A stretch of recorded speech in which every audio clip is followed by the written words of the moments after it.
ಈ ತ್ರಾಟಕಗಳಲ್ಲಿ 8 ರೀತಿಯ ತ್ರಾಟಕಗಳಿವೆ. ಒಂದೊಂದು ಕಣ್ಣು ತೆರೆದಾಗಲೂ ಕೂಡ ನಮ್ಮ ಭವಿಷ್ಯನೇ ಬದಲಾಗ್ತದೆ. ವಿವೇಕಾನಂದರಿಗಿದ್ದು ಇದೇ ಕಣ್ಣು. ಯಾಕೆ ವಿವೇಕಾನಂದರಿಗಿರ್ತಕ್ಕಂಥ ಜ್ಞಾನ ಸಾಮಾನ್ಯ ಜನರಿಗಿರೋದಿಲ್ಲ?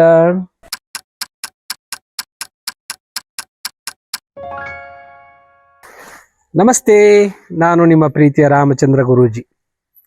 ಆತ್ಮೀಯರೇ, ನಮ್ಮೆಲ್ಲರ ಒಳಗಡೆ ಸಪ್ತ ನೇತ್ರಗಳಿರ್ತವೆ.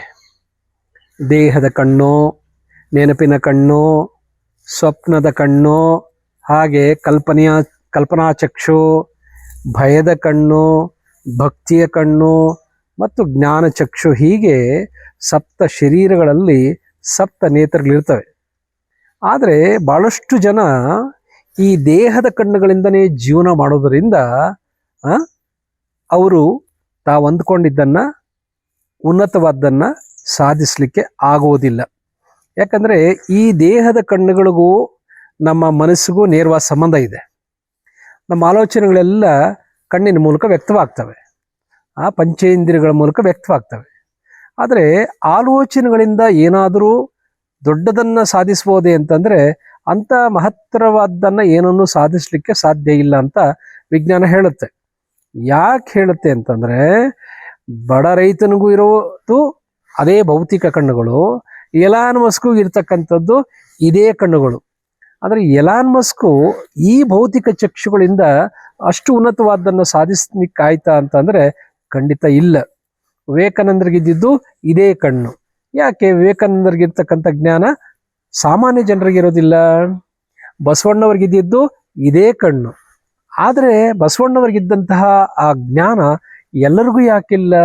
ಸರ್ವಜ್ಞಗಿದ್ದು ಇದೇ ಕಣ್ಣು. ರಾಮಕೃಷ್ಣರಿಗೂ, ಬುದ್ಧನಿಗೂ, ಜೀಸಸ್ಗೂ ಎಲ್ಲರಿಗಿದ್ದು ಈ ಭೌತಿಕ ಚಕ್ಷುಗಳೇ. ಆದರೆ ಅವರಷ್ಟು ಉನ್ನತವಾದ್ದನ್ನು ಜನಸಾಮಾನ್ಯರು ಯಾಕೆ ಸಾಧಿಸಲಿಕ್ಕೆ ಆಗೋದಿಲ್ಲ ಅಂತಂದರೆ, ನಮ್ಮ ಒಳಗಡೆ ಸುಪ್ತವಾಗಿ ಗುಪ್ತವಾಗಿರ್ತಕ್ಕಂಥ ಕಣ್ಣುಗಳು ತೆರೆದಿರೋದಿಲ್ಲ. ಆ ಕಣ್ಣುಗಳನ್ನು ತೆರೆಸುವ ಒಂದು ಯೋಗ ಸಾಧನೆಯೇ ತ್ರಾಟಕ. ಯೋಗದಲ್ಲಿ ನೀವು ತ್ರಾಟಕ ಕೇಳಿದಿರಿ.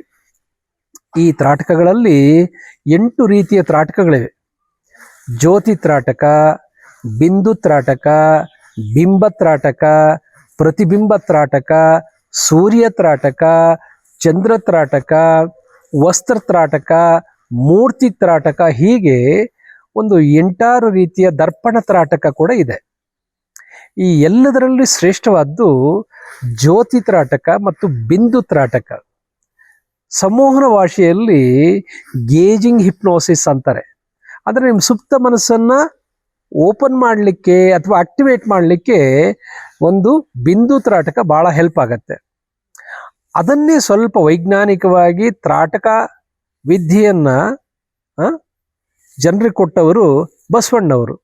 ಏನು? ಅಂಗೈಯಲ್ಲಿ ಲಿಂಗ, ಸೊ ಲಿಂಗದ ಮೇಲೆ ದೃಷ್ಟಿ.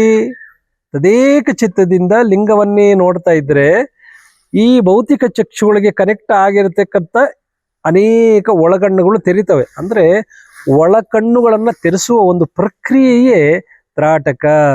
ಹೀಗೆ ಮಾಡಿದ್ರಿಂದ ಬಸವಣ್ಣವರಿಗೆ ವಚನ ಜ್ಞಾನ ಬಂತು. ಅನೇಕ ಶರಣರಿಗೆ ಆ ಜ್ಞಾನ ಬಂತು, ಸ್ಫುರಣಾ ಜ್ಞಾನ ಬಂತು. ಅವರು ಕೂಡ ವಚನಗಳನ್ನು ಬರೆದ್ರು ಬಸವಣ್ಣವ್ರ ಹಾಗೆ. ಆದರೆ ಜನಸಾಮಾನ್ಯರಿಗೆಲ್ಲ ಯಾಕೆ ಈ ಜ್ಞಾನ ಬರಲಿಲ್ಲ ಅಂತಂದರೆ ಇದನ್ನು ಮಾಡಲಿಲ್ಲ. ಇದು ಒಂದು ಲಿಂಗ ತ್ರಾಟಕ. ಹಾಗೆ ಅನೇಕ ರೀತಿಯ ತ್ರಾಟಕಗಳಿವೆ.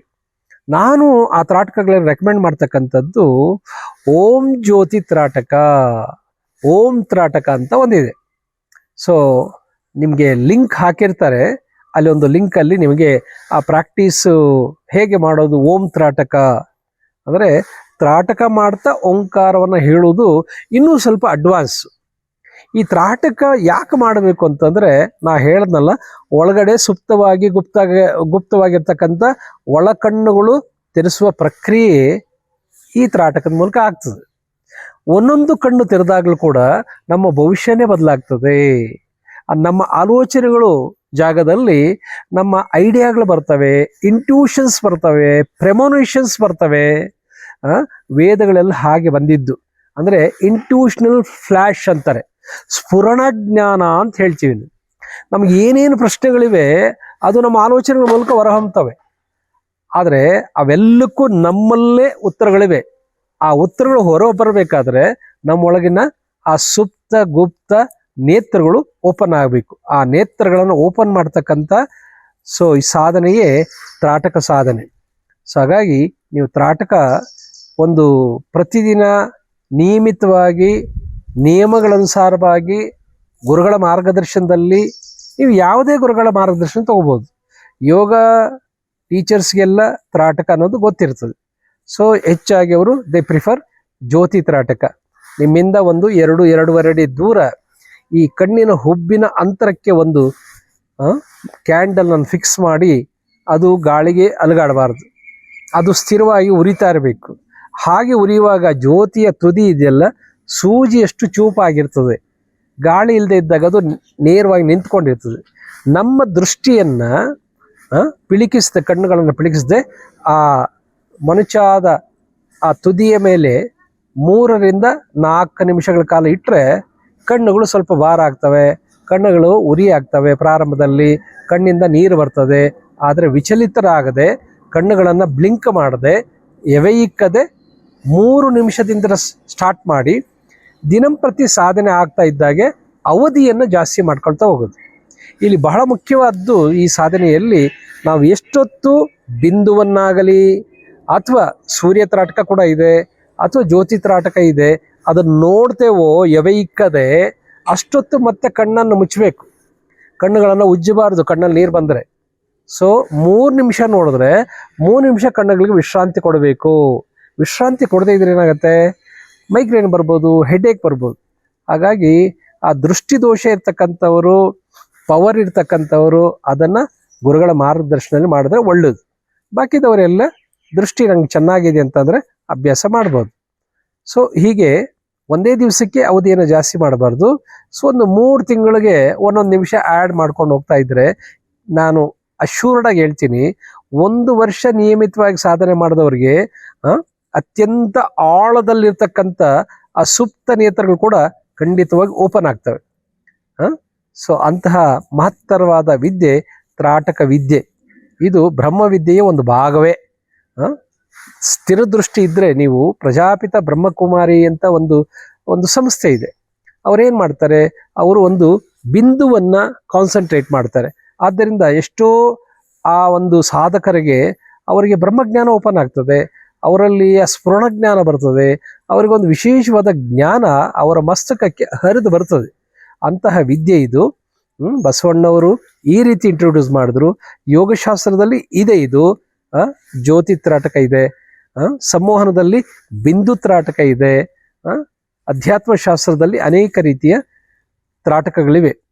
ಸೊ ಗುರುಗಳ ಮಾರ್ಗದರ್ಶನದಲ್ಲಿ ನೀವು ಯಾವುದಾದ್ರೂ ಒಂದು ನಿಮಗೆ ಇಷ್ಟವಾಗ್ತಕ್ಕಂಥ, ನಿಮಗೆ ಅನುಕೂಲವಾಗ್ತಕ್ಕಂಥ ತ್ರಾಟಕ ಸಾಧನೆಯನ್ನು ನೀವು ಗುರುಗಳ ಮಾರ್ಗದರ್ಶನದಲ್ಲಿ ನೀವು ಮಾಡಿದ್ದಾದರೆ ನಿಮಗೆ ಅದ್ಭುತವಾದ ಅನುಭವಗಳ ಜೊತೆಗೆ ನಿಮಗೆ ಇಂಟ್ಯೂಷನ್ ಪವರ್ ಜಾಸ್ತಿ ಆಗ್ತದೆ, ನಿಮ್ಮ ಐಡಿಯಾಸ್ ಜಾಸ್ತಿ ಬರ್ತವೆ. ಸೊ ಹಾಗಾಗಿ an idea can change your life ಅಂತ ಕೇಳಿಲ್ವೇ? ಸೊ ನಿಮ್ಮ ಭವಿಷ್ಯ ಬಂಗಾರ ಆಗ್ತದೆ. ನಿಮ್ಮೆಲ್ಲ ಪ್ರಶ್ನೆಗಳಿಗೆ ನಿಮ್ಮೊಳಗಡೆ ಉತ್ತರ ಸಿಗ್ತದೆ ಅಂತ ನಾನು ಈ ಮೂಲಕ ಅಧಿಕಾರಯುತವಾಗಿ ಹೇಳವಲ್ಲೆ.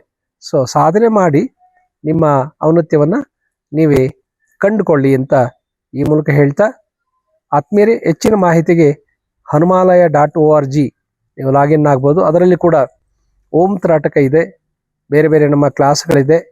ಇನ್ನೂ ಹೆಚ್ಚಾಗಿ ಕಲಿಯೋರಿಗೆ ನೆಕ್ಸ್ಟ್ ಇಯರು ಮೇನಲ್ಲಿ ಕೂಡ ಅಡ್ವಾನ್ಸ್ ಕೋರ್ಸ್ ಇದೆ, 10 ಡೇಸು. ಅದಕ್ಕೂ ನೀವು ಆಸಕ್ತಿ ಇರ್ತಕ್ಕಂಥವ್ರು ಬರ್ಬೋದು. ಸಂಮೋಹನ ಶಾಸ್ತ್ರವನ್ನು ಕಲಿಬೋದು. Regression progression therapy master training program ಇದೆ, ರೀಬರ್ತ್ ಥೆರಪಿ ಅಂತ ಹೇಳ್ತೀವಿ ನಾವು. ಸೊ ಅದಕ್ಕೂ ನೀವು ಜಾಯಿನ್ ಆಗ್ಬೋದು. ಆಸಕ್ತ ಸಾಧಕರಿಗೆ ಮಾತ್ರ ಅವಕಾಶ ಇದೆ. ಸೊ ನಿಮಗೆ ಶುಭವಾಗಲಿ. ಇನ್ನೇನಾದರೂ ನಿಮಗೆ ಮಾಹಿತಿ ಬೇಕಾದರೆ ನಮ್ಮ ವೆಬ್ಸೈಟ್ಗೆ ವಿಸಿಟ್ ಮಾಡಿ, ನಮ್ಮ ಸಂಖ್ಯೆಗಳು ಕೂಡ ನೀವು ಕಾಲ್ ಮಾಡಿ ನಮ್ಮನ್ನು ಸಂಪರ್ಕಿಸ್ಬೋದು ಅಂತ ಹೇಳ್ತಾ, ನಿಮಗೆಲ್ಲರೂ ಶುಭವಾಗಲಿ. ಮುಂದೆ ಗುರುಪೂರ್ಣಿಮೆ ಬರ್ತಾ ಇದೆ. ಅಡ್ವಾನ್ಸ್ ಆಗಿ ಎಲ್ರಿಗೂ wish you happy Vyasa Purnima, Guru Purnima. All the best. ಧನ್ಯವಾದಗಳು.